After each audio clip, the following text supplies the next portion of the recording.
Have you ever wondered why the Earth is divided into different countries?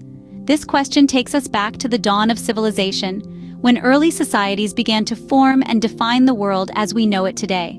Our journey begins in the Fertile Crescent of Mesopotamia, where the first city-states emerged around 5,000 years ago. The inhabitants of these city-states cultivated the land, built architectural marvels, and most importantly, established systems of governance. Each city-state was like a mini-nation, with its own ruler, its own laws, and its own distinct culture. Let's travel further to the Great Pyramids of Egypt, another cradle of civilization. The ancient Egyptians took the concept of the city-state and expanded it, creating one of the world's first unified kingdoms. Here, the Nile River didn't just provide water for crops, it was a lifeline that connected various cities and helped consolidate power under a single pharaoh. This was the birth of a nation in its earliest form, a larger entity that encompassed multiple cities and their surrounding territories. Our next stop is the Indus Valley, where yet another civilization flourished around the same time. Known for their urban planning and advanced sanitation systems, the people of the Indus Valley civilization lived in well-organized city-states that shared a common culture. Though we don't know much about their political structure, it's clear that these city-states were part of a larger entity, much like the countries we have today. As time passed, these early city-states grew and expanded, eventually forming the foundation for what we now know as countries. They evolved, merged, and sometimes split, but their roots can always be traced back to these ancient civilizations. Thus, the seeds of what we now recognize as countries were planted in these ancient civilizations.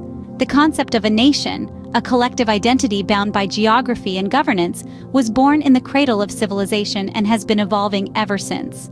And as we move forward, we'll delve deeper into how these seeds blossomed into the diverse array of countries that paint our modern world map.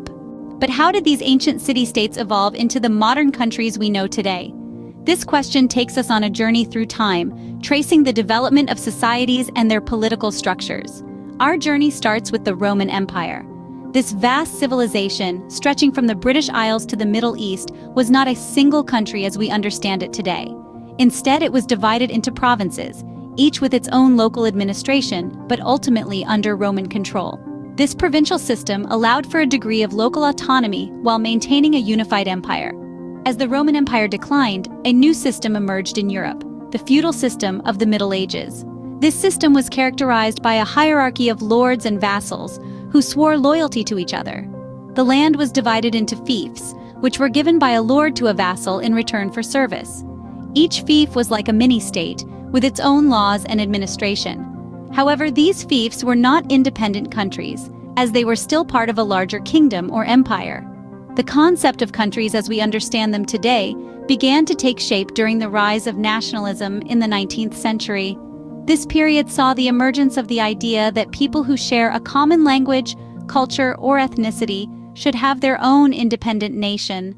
This idea led to the formation of many of the countries we know today, from Italy and Germany in Europe to many nations in Africa and Asia that gained independence from colonial rule. However, the concept of countries is not static.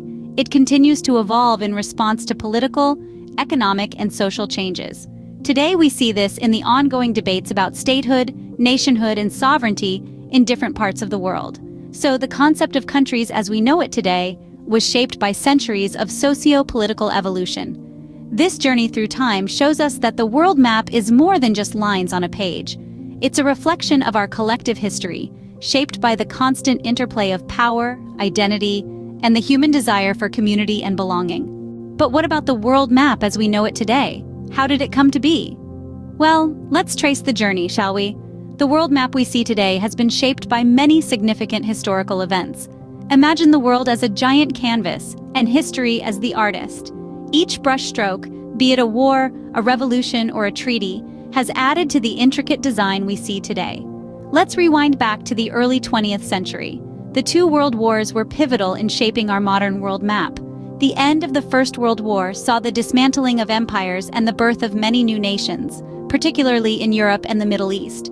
The Second World War further redefined boundaries as countries claimed and lost territories in the ebb and flow of power. Then came the wave of decolonization after the Second World War. Colonies across Africa, Asia, and the Americas fought for and won their independence, leading to a surge in the number of countries on our world map. One of the most dramatic changes to the world map in recent history was the fall of the Soviet Union in the late 20th century. The dissolution of this superpower led to the emergence of 15 independent countries, dramatically altering the face of Eastern Europe and Central Asia. But history isn't the only artist at work here. Politics too wields a brush. International agreements and treaties play a vital role in defining modern country borders. For instance, the Treaty of Tordesillas, signed way back in the 15th century, played a significant role in defining the territorial boundaries of modern-day Brazil. So, you see, our current world map is much more than just lines on a paper. It's a fascinating narrative of human history, of power and conflict, of ambition and aspiration. Each country, each border tells a story of its people, its past, and its journey. And so the world map as we know it today is the result of centuries of human history and geopolitics. So, why is the Earth divided into different countries? We've traversed the rich tapestry of human history to find the answer. From ancient civilizations laying the groundwork for the birth of nations, to the relentless evolution of countries across the eons, we've seen how our world map has been shaped and reshaped. These borders we've drawn are more than mere lines on a map. They bear the imprints of our shared past, the triumphs and the tragedies, the wars and the peace treaties, the rise and fall of empires. It's a fascinating journey, showcasing how the fluid dynamics of power, culture, and resources have carved out the world as we know it.